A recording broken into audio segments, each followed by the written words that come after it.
I met Stan Kordonsky in late 2017. I was a new blogger, content creator, and he was a new on the scene designer. This was around the time when Dice Hospital was heading to Kickstarter. And eventually that would fund really well and be well received. He had Old West Impresario, and then he also had Rurik Dawn of Kiev, which was one of my favorite games of 2019.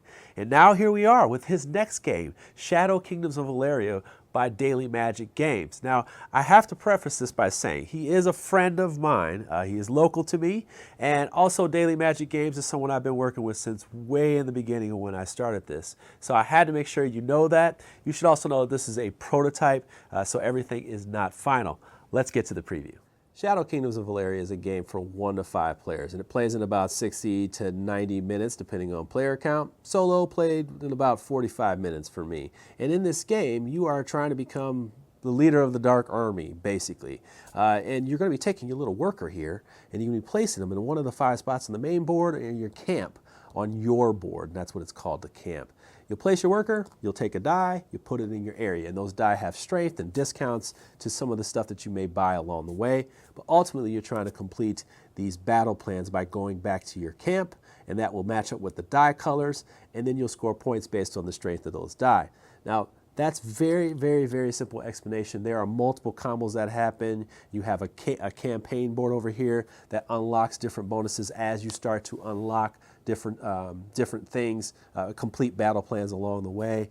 But there's so much going on. I'll show you kind of how some of these things work, and hopefully I help you make an informed backing decision. Let's go ahead and get to the boards and show you how Shadow Kingdoms of Valeria works. Alrighty, let's go ahead and get straight to the boards. But before we do so, I should show you that I'm only having 1 player board in front of me right now. You can play this game solo, and honestly, you're just going to learn the actions today. So, and it is the game, so you're going to see exactly what it looks like from a solo perspective. Does not change the experience at all, trust me. So what we're doing on this player board is we have different slots that are blocked at the beginning of the game. These are 10 spots. For each one of these chits that comes off as we complete battle plans, we will move these over to this here and start doing some cool scoring stuff going on. But we have our slots over here for our champion cards that, as they come off. We have a spot here for our battle plans where you can place them when you're complete or when you want to reserve them for later. You also have your magic, gold, and your influence. And then you also have markers for wild. So my gray is going to be wild. I can change it to anything. We have our spot for our gems, which we'll talk about. And then we have our strength. You can get +1 to strength if you unlock it. You also have your influence track. So once you get to this part right here, you're actually capped out for influence. You want to raise that up so you can max it out, okay? You also have spots for extra die, so you can have up to 5 die.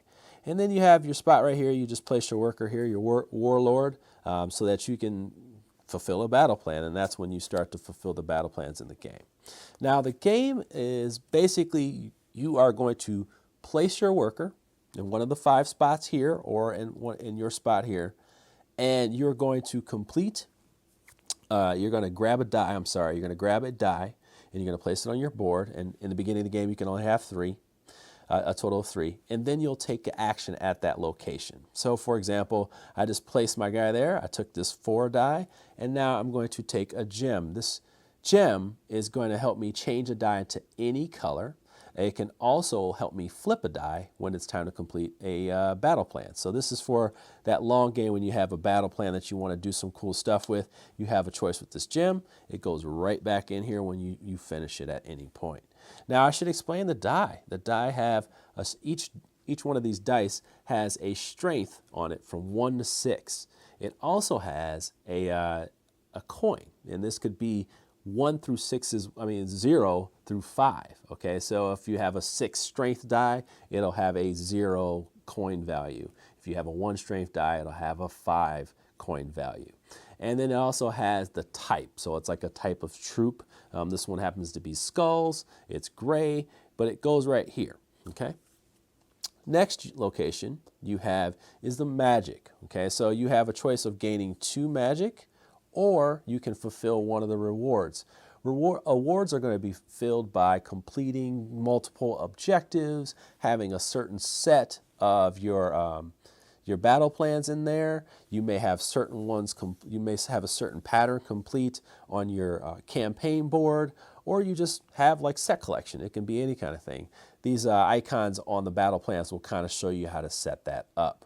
But this magic can add +1 and -1 to your die when you want to complete a battle plan, or it can help you cycle through cards and place them at the bottom of the deck so you can find the right ones you want. It's actually a kind of a nasty way to play too as well. So you can spin these and take a card and place it under there, and maybe somebody else wanted it.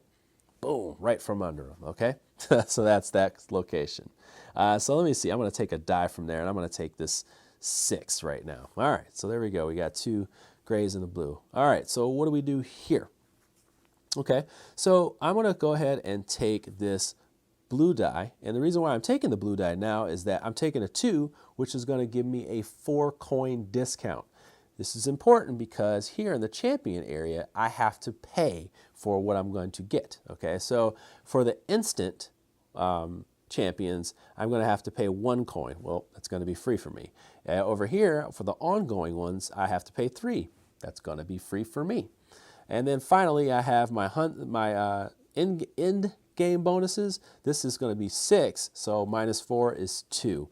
And it becomes super easy to buy these, but you're going to get a weaker die in return.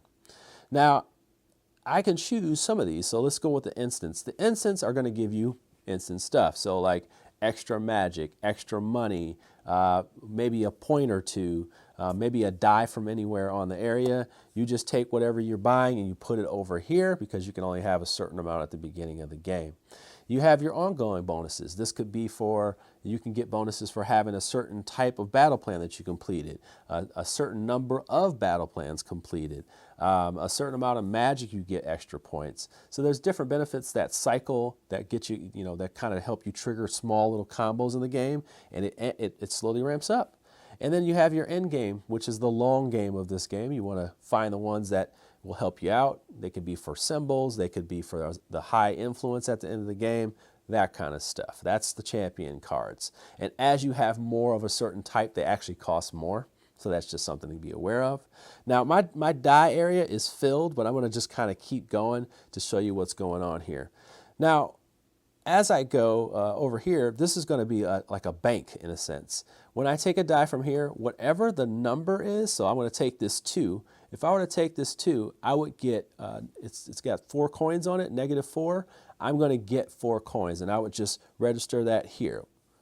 All right, and I would have 4 coins. That's kind of how that one works.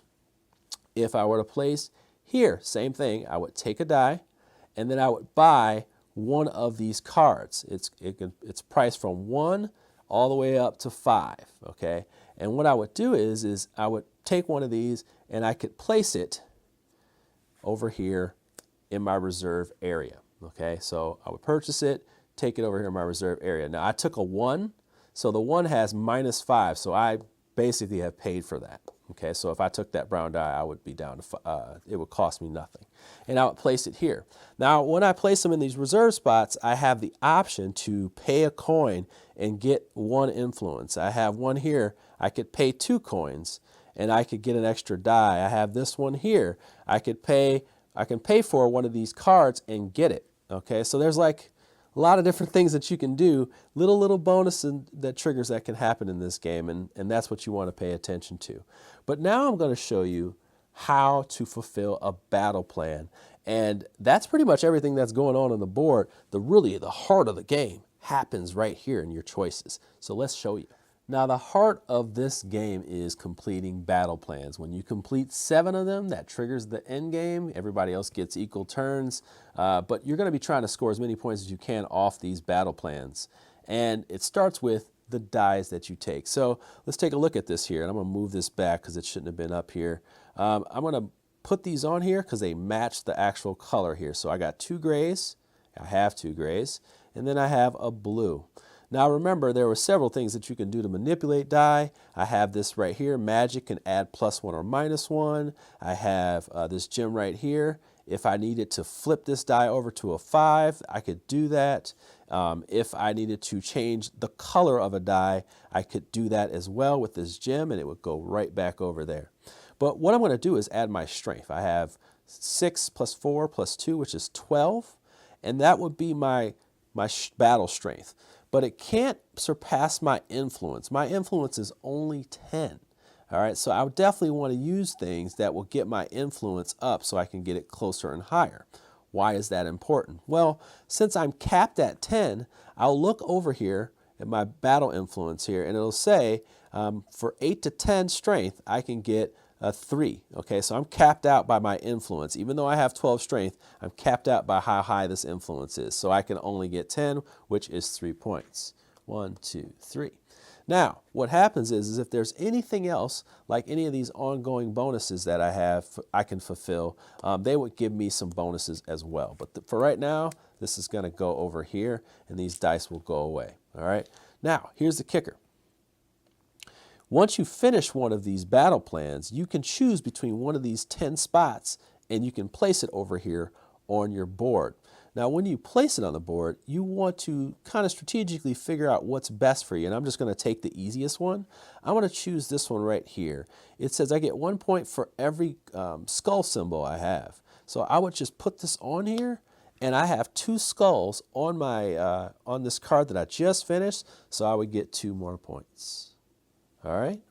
And that's kind of how these work. And as you start to unlock more battle plans, you start to unlock more of these spots and you get better actions. I'm actually going to show you a later game example so you get an idea of what potential combos you can create. Okay, I'm just going to show you a real quick later game example here to just show you how the combos in the game will work, that you can kind of help yourself out with a combination of cards.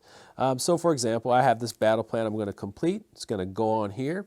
I have the 2 gray die that can finish it, and there are a 1 and a 6. I'm going to use this gem to flip this over to a 6. Now I said I can flip the die over. This goes back over here, and now I have a total of 12.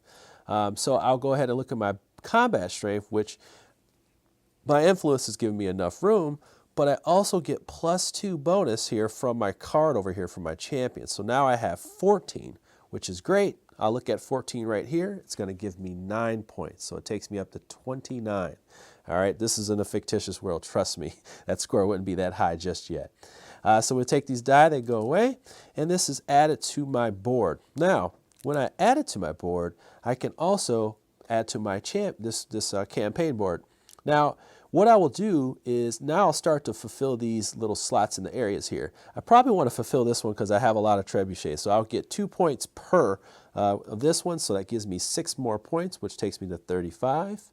And also, because I fulfilled this slot, these 2 slots right here, I get a plus to my influence. Okay, so I would add 2 influence to that right there. Now, if I were to maybe fulfill this one right here, I have 2 wolves. I get 2 points for that, plus 3 coins. If I were to move this one here instead, I would get an extra card. And that's what you're playing against. Ooh, I can even move it right here, and I would get +1 magic. So, +1 gem. So I would grab a gem and put it on my board.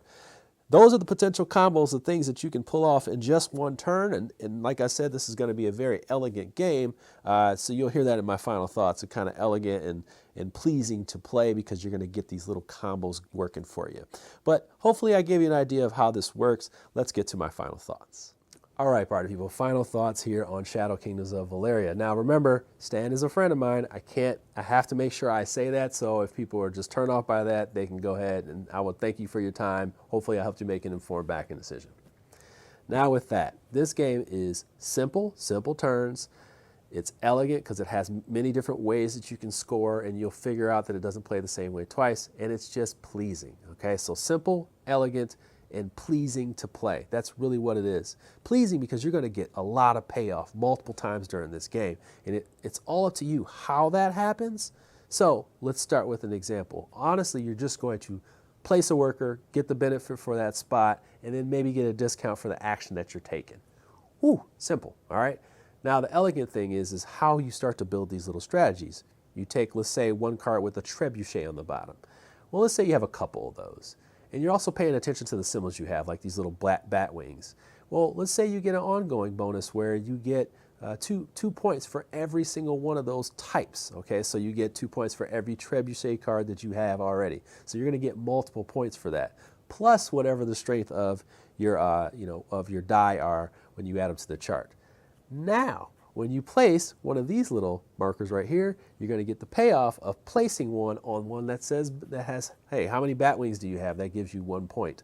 And then you also have the payoff of possibly having the 2 spots where you have something in between where you get another bonus. So you have multiple different ways of having this payoff. And those small engines can keep getting built. Those small little scoring bunches can happen over and over again, or you can create new ones as you go along. And it can all happen in the same game. Now, there's a little cycling of, you can do cycling things that kind of do some little mean things with your magic, so you can kind of tuck cards away that people may be looking for. So there is a little bit of that non-Care Bear gaming going on. But overall, this game, like I said, it's simple, elegant, and pleasing to play. And I'm going to go ahead and leave it right there. Hopefully I helped you make an informed backing decision today. I can never tell anybody what to do with their money, though.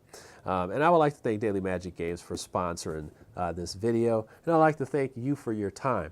Now, before I leave, I should also say that I played the heck out of this solo mode, and it is, honestly, if you're a solo gamer like myself, I would say this is something you want to take a look at, because the solo mode plays just as good as the multiplayer mode, and it's got a simple AI system to it, and it is very challenging.